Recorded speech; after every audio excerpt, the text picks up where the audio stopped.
I thought the most dangerous thing about the night shift would be the heavy machinery or the chemical fumes in the factory floor. But when the old gate guard, that silent Frank who hadn't said a word to me in 3 months, stopped me at the entrance and whispered, "Don't go to sleep tonight, or you might not live to see morning," I just brushed it off, chalked it up to senile confusion, to the graveyard shift, to exhaustion. I had no idea that this strange advice would save my life, and that in a few hours I would see my husband, the man I'd lived with for 8 years, standing over my bed with a pillow in his hands. It all started 4 months ago when Daniel lost his job. Not his fault. The company went bankrupt, shut down the office, threw 200 people onto the street in a single day. He came home pale, carrying a cardboard box of personal belongings, and we sat in the kitchen until 3 in the morning, drinking cheap wine and making plans. I hugged him, told him we'd manage, that I'd find a second job, that we weren't the first couple to go through this. Our apartment smelled of lavender air freshener and old coffee. I always brewed it too strong, and he always finished my cup after me. We lived in a 2-bedroom on the 3rd floor of an old brick building where the radiators heated unevenly and you could hear the neighbors' footsteps overhead in the evenings. An ordinary life. Safe. Or so I thought. Daniel was a good husband. At least that's what I believed. He cooked on Saturdays, always remembered my mother's birthday, didn't throw tantrums when I worked late. We weren't a passionate couple from romance novels, more like 2 people who'd grown accustomed to each other, the way you get used to a comfortable chair or a favorite mug. But habit is a form of love too, isn't it?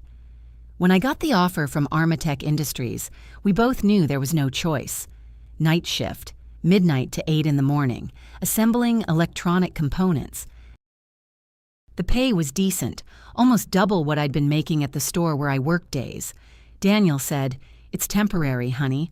I'll find something and you'll go back to normal hours." He kissed my forehead. His lips were warm. I believed him. The first few weeks were hell. My body refused to understand why I was awake when the whole world slept. I'd come home at 9 in the morning, collapse into bed, and wake up at 3 in the afternoon with sunlight stabbing through the window. Daniel was usually already up.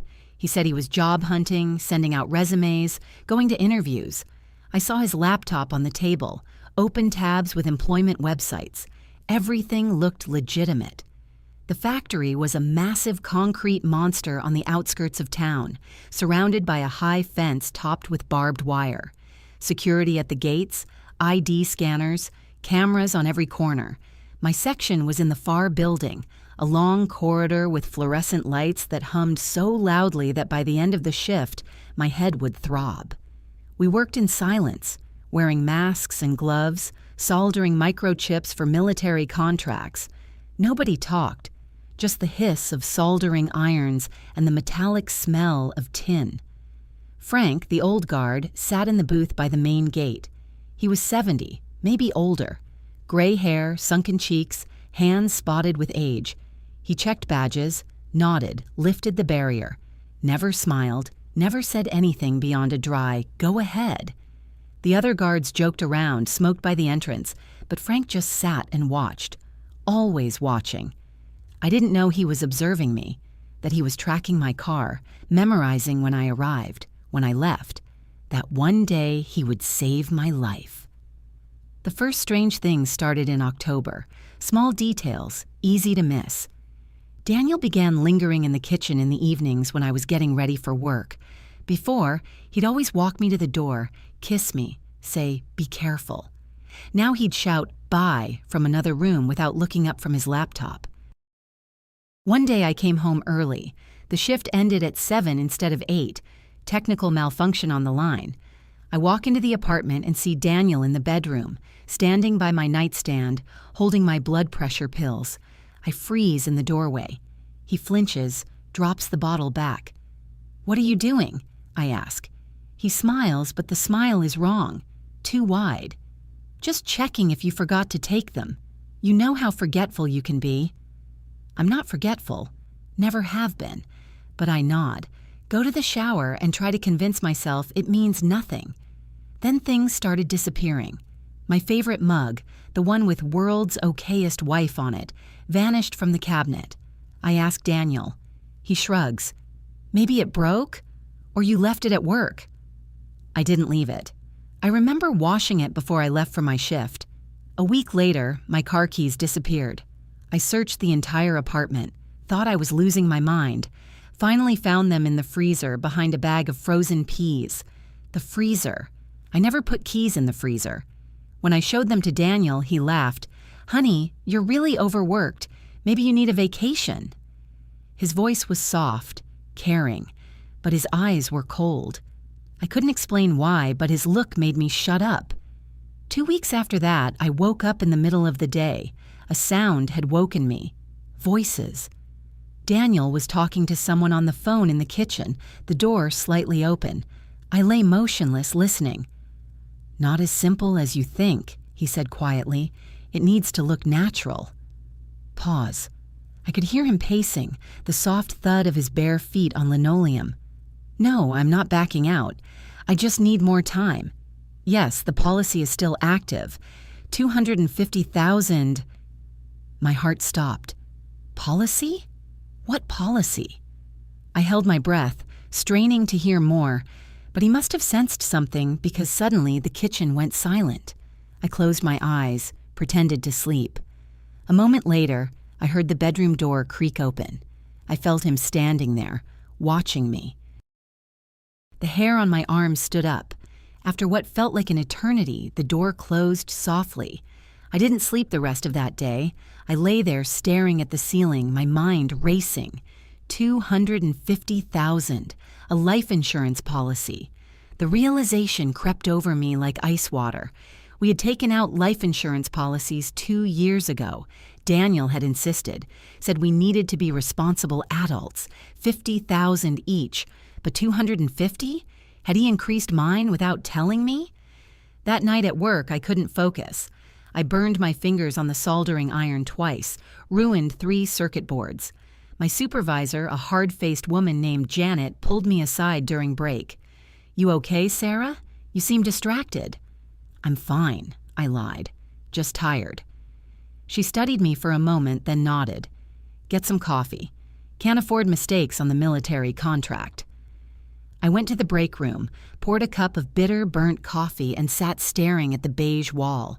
Was I being paranoid? Was the night shift making me imagine things? But the keys in the freezer, the pills, the phone conversation, it all added up to something dark, something I didn't want to name. When I got home the next morning, Daniel was asleep, or pretending to be. I stood in the bedroom doorway watching him. His face looked peaceful, innocent. The face of the man I'd married, the man who cried at our wedding, who held me when my father died. Could that man really be planning to... No, I couldn't even think it. But I started being careful. I stopped taking my blood pressure medication, switched the pills in the bottle with vitamins just in case. I started locking my car, even in our driveway. I stopped drinking anything Daniel made for me unless I watched him prepare it. Small precautions, insurance of my own. A week passed. Daniel seemed nervous, agitated.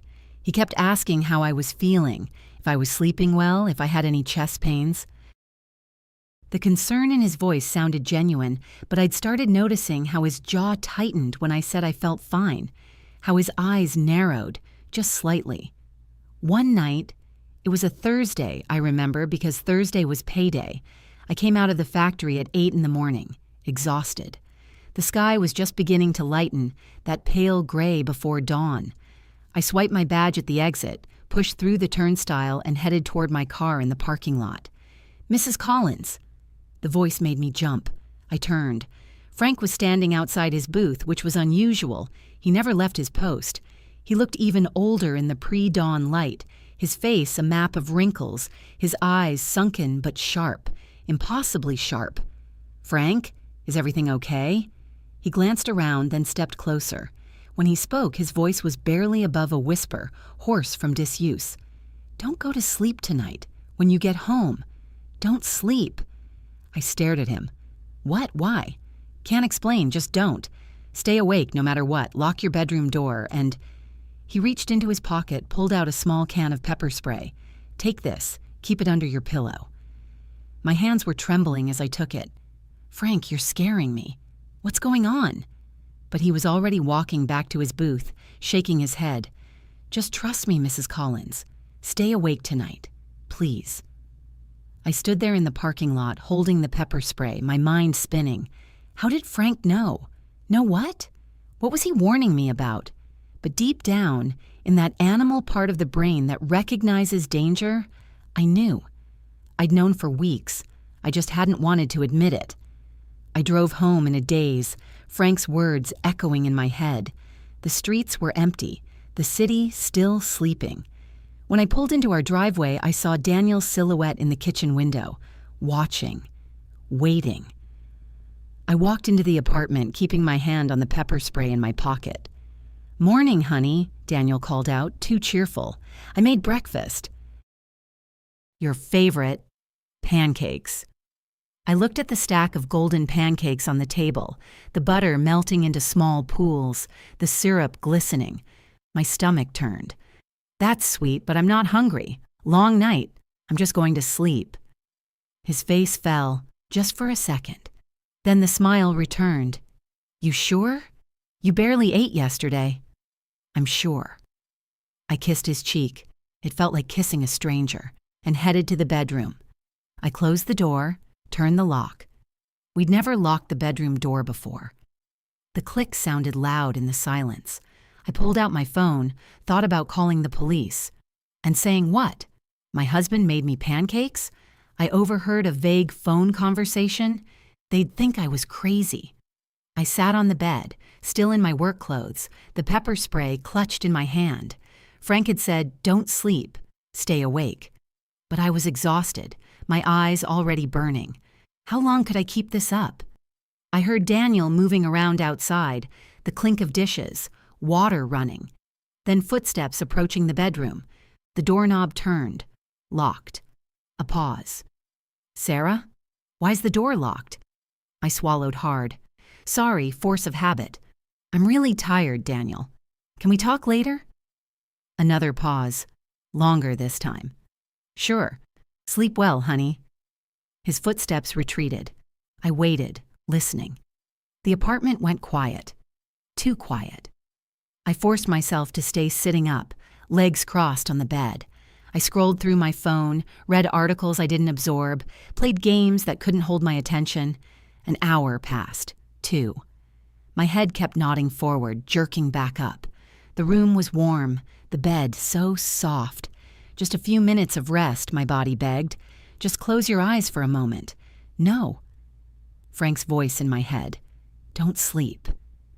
Around noon, I heard Daniel leave, the front door closing, his car starting, driving away. I waited 20 minutes, then carefully unlocked the bedroom door and peered out. Empty apartment.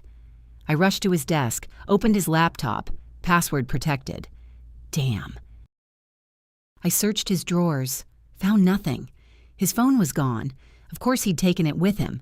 Then I saw it. A folder under a stack of bills. I pulled it out, flipped it open. Insurance documents, life insurance, my name, beneficiary, Daniel Collins. Amount, $250,000. Effective date, 6 months ago. My signature at the bottom.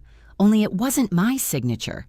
It was close, very close, but the loop on the S was wrong. I always made that loop slightly larger. This was a forgery, a good one, but a forgery. My hands shook so hard the papers rattled. He'd forged my signature, increased my life insurance without my knowledge, and now he was trying to kill me. The keys in the freezer, making me look confused, forgetful. The pills, had he been tampering with them? The pancakes this morning, were they drugged? I took photos of everything with my phone, put the folder back exactly where I found it. Then I went to the kitchen, examined the pancakes. They looked normal. I broke one open with a fork, nothing obviously wrong, but I wasn't going to taste them to find out. I needed help. I called my best friend, Rachel, but it went to voicemail. I tried my brother, same thing. Everyone was at work. I thought about calling the police, pulled up the number, my thumb hovering over the call button. But what proof did I have? A forged signature I couldn't prove was forged without a handwriting expert. A strange phone conversation. Paranoia, they'd say. Stress from the night shift. No, I needed to catch him in the act. I needed undeniable proof. I went back to the bedroom, locked the door again, and waited. I made coffee, strong and black, and drank 3 cups. I did jumping jacks. I pinched myself when my eyes started to close. The afternoon crawled by. At 4 o'clock, I heard Daniel's car return. The front door opened. "Sarah, you awake?" I didn't answer. I lay down on the bed, on top of the covers, fully clothed. I closed my eyes but kept my hand wrapped around the pepper spray under the pillow. My phone was on silent, camera app open, propped against the lamp on the nightstand, pointed at the door, recording. I heard him moving around the apartment, opening the fridge, closing it. Footsteps coming closer. Stop outside the bedroom door. The doorknob turned again, still locked. "Sarah?" His voice was soft now. "Careful. I'm worried about you. You've been sleeping all day. Let me in." I didn't move, didn't breathe. "Sarah, open the door." Firmer now. "This is ridiculous." Silence. Then I heard something that made my blood turn to ice. A soft metallic scratching. He was picking the lock. The simple push-button lock on our bedroom door wouldn't stop him for long. Click. The lock gave way. The door swung open slowly. I kept my eyes closed, forced my breathing to stay slow and even. Through my lashes, I saw him standing in the doorway. He looked at me for a long moment. Then he walked in. He moved so quietly. I heard the soft rustle of fabric. He was holding something. I cracked my eyes open just a sliver. A pillow. One of the decorative throw pillows from the living room. He stood there holding it, staring down at me. "I'm sorry," he whispered. "I really am. But I need this. I need the money. It's not personal, Sarah. You understand, right? It's just business." He lifted the pillow, moved toward me. Closer. My heart was pounding so hard I thought he must hear it. Closer. The pillow coming down. Now. I rolled to the side, off the bed, hitting the floor hard. He stumbled, surprise flashing across his face. I pointed the pepper spray and pressed down. The stream hit him directly in the eyes. He screamed, dropped the pillow, clawed at his face. I grabbed my phone, ran out of the bedroom, slammed the door behind me. I could hear him thrashing around, shouting my name. I ran to the front door, fumbled with the locks. My hands were shaking so badly I could barely turn the deadbolt. The bedroom door burst open. Daniel stood there, face red and streaming with tears, eyes swollen. But he was looking at me. Really looking at me. And in his hand was a kitchen knife. "You stupid bitch," he snarled. Not his voice. Not the voice of the man I married. "You just had to make this difficult." I finally got the front door open, ran out into the hallway.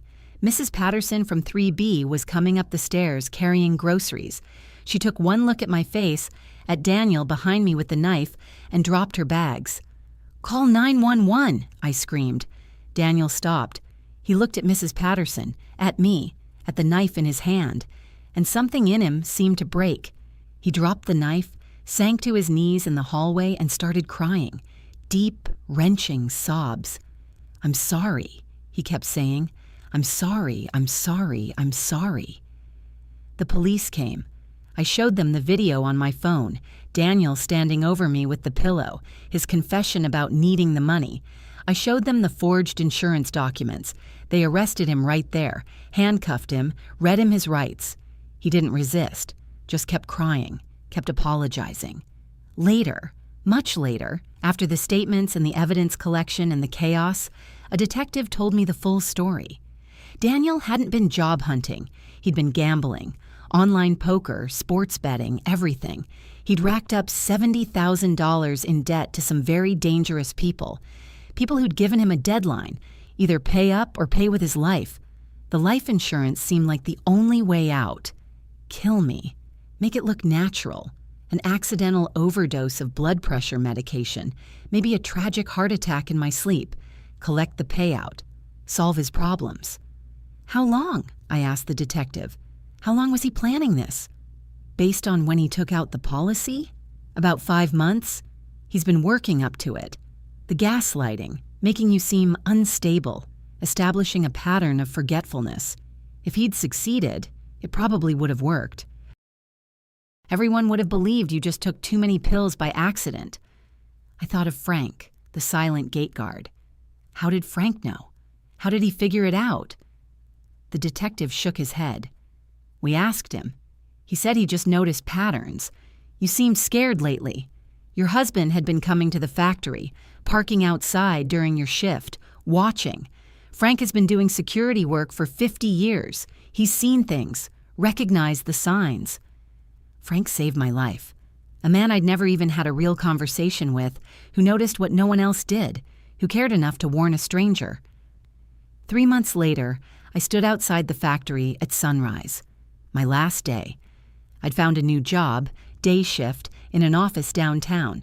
Normal hours, normal life. Or as normal as life could be after your husband tried to murder you. Frank was at his booth, same as always. I walked up, held out a card.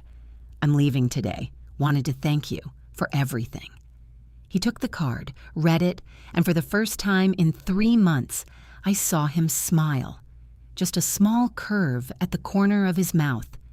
You take care of yourself, Mrs. Collins, and next time someone shows you who they really are, believe them the first time.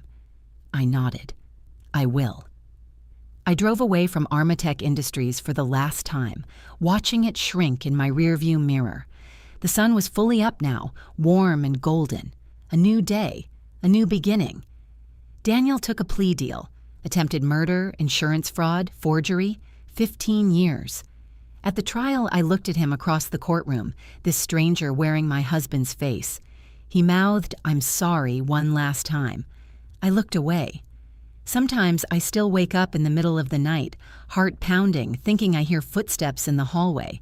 But then I remember I'm safe. I'm alone. The locks on my doors are new, expensive, impossible to pick. I sleep with pepper spray under my pillow still, probably will for years. Some habits you keep. Rachel asked me once if I'd ever trust anyone again.